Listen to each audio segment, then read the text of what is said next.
Marichyasana 1, Variation. First twist of Marichi. Marichi is one of the 7 great sages. Jane begins in Dandasana.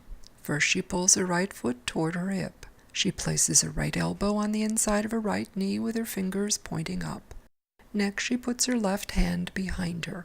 Then she rotates left. As we look at Jane's pose, we can see her left leg has rolled out.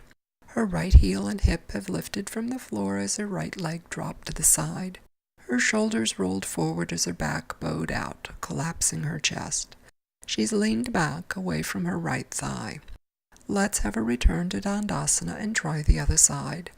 Jane brings in her left foot, placing it close to her left hip. She wants her knee to point straight up as her heel presses into the floor. Jane places her right hand on the floor close to her sacrum to help her stay upright. She then bends her left arm so she can place her left elbow near her left knee. Keeping her left hip down, she rotates her torso away from her left leg. She wants to press in with her left knee as she presses out with her elbow. She wants to keep her right knee and foot pointed toward the ceiling and her torso lifted as she rotates. To finish the pose, Jane turns her head to look over her right shoulder as she rolls her shoulders down and back. To exit, Jane releases the rotation, straightens her left leg, and returns to Dandasana. Let's watch Jane's skeleton in Marichyasana 1.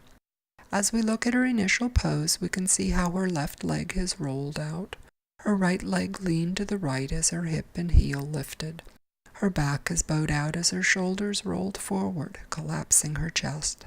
She looks as if she might fall backward. Let's have her return to Dandasana and try the other side. Jane brings her left heel close to her hip. As she presses her heel into the floor, she points her knee toward the ceiling. Next, she places her right hand close to her sacrum. She bends her left arm to put the elbow near her left knee. Then she presses her elbow into her leg as she presses her leg into her arm to rotate her torso away from her left leg. She wants to keep her left hip on the floor as her right leg rolls in and she lifts her torso. To finish the pose, Jane looks over her right shoulder as she rolls her shoulders down and back. To exit, Jane releases the rotation, straightens her left leg, and returns to Dandasana.